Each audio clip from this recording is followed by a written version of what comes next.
Educación sexual integral en un formato portátil para llevar a donde vayas. Hoy, niños, niñas y adolescentes sujetos de derecho. Reflexiones con el juez Juan Pablo Barbiroto.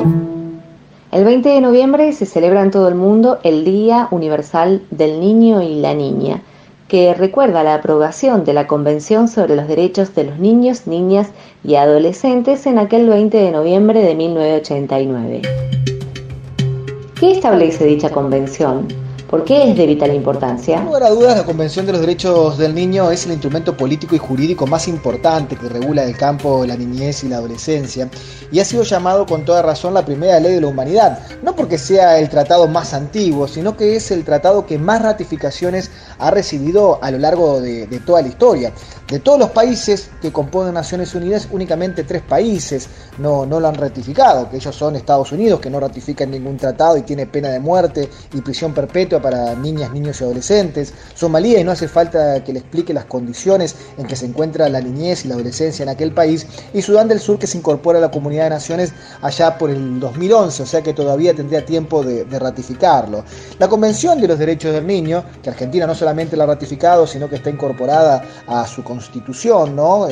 Establece claramente que los niños, niñas y adolescentes son sujetos de derechos. Esto es un paradigma importantísimo porque con anterioridad a la Convención de los Derechos del Niño, los niños, niñas y adolescentes eran considerados objetos de protección. Este cambio de paradigma que trae la Convención de los Derechos del Niño en reconocerlo como sujetos de derechos, básicamente implica reconocerlos como ciudadanos.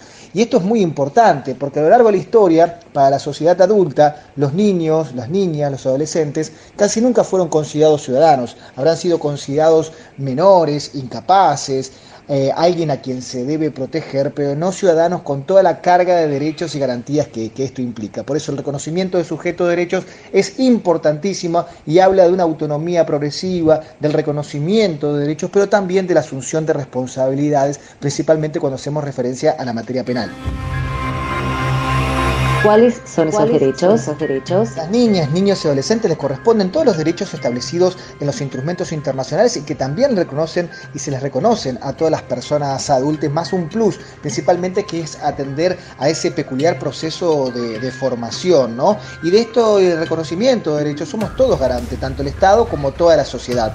¿Se respetan estos derechos? Estos derechos muchas veces no se respetan, al margen de estar establecido en numerosas legislaciones, en la Convención de los Derechos de los Niños, en las constituciones nacionales y provinciales.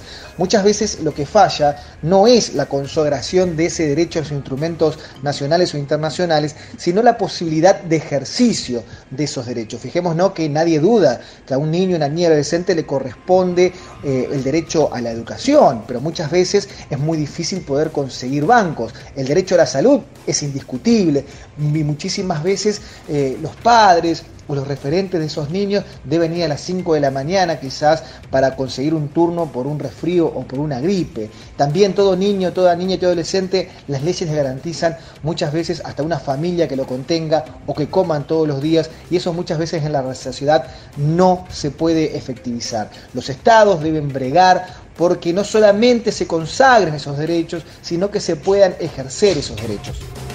En el año 2006 se dicta la Ley Nacional de Educación Sexual Integral número 26.150, que sostiene que las estudiantes tienen derecho a recibir ESI en todos los establecimientos educativos, tanto de gestión pública como privada.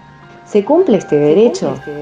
¿Cuándo no se cumple? ¿Y cómo garantizar que este derecho se cumpla? La educación sexual integral es fundamental, y es fundamental que la reciban todas las niñas, todos los niños desde la primera infancia, en todos los establecimientos, en todos los ámbitos donde pueda establecerse este tipo de educación sexual integral, y le agregaría con perspectiva de género. Esto es muy importante porque no solamente estamos hablando de los establecimientos educativos, sino que esta educación muchas veces puede darse en clubes, en comisiones barriales, y agrego esto de la perspectiva de género porque hoy atravesamos cuestiones que hacen referencia a la masculinidad y a la forma en que los hombres, a través de la demostración de esa masculinidad, se desenvuelven y se desarrollan en el mundo. Una cultura aprendida que es muy necesario poder modificar, y la educación sexual integral con perspectiva de género nos va a dar esa situación, esa perspectiva que es fundamental poder abordarla para prevenir situaciones de violencia, no solamente hacia las mujeres, sino también hacia otros hombres y principalmente a mujeres o hombres en situación de vulnerabilidad, donde muchas veces el ejercicio de la masculinidad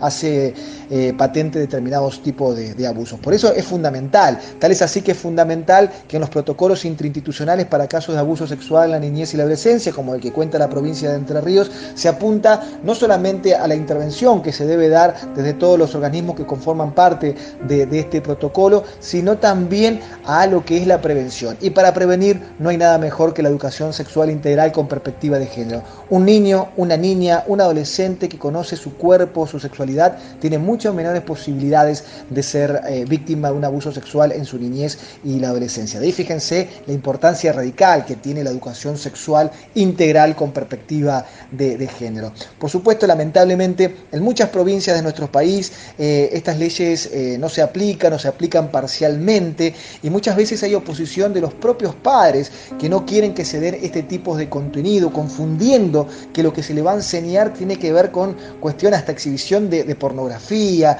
o cuestiones que no son acorde a la edad, porque esas personas que van a recibir esta educación son muy chicos y tienen temor a que esto puede modificar algún tipo de su conducta o sexualidad.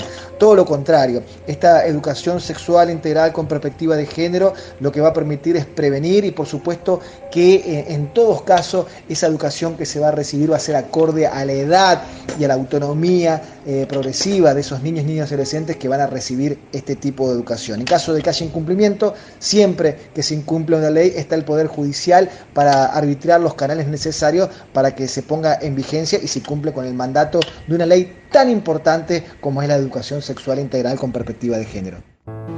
El juez Juan Pablo Barbiroto nos habló sobre los derechos de niños, niñas y adolescentes y sobre por qué es fundamental que se cumpla con la ley de educación sexual integral en todos los ámbitos educativos. Vos, ¿qué pensás? ¿Qué pensás?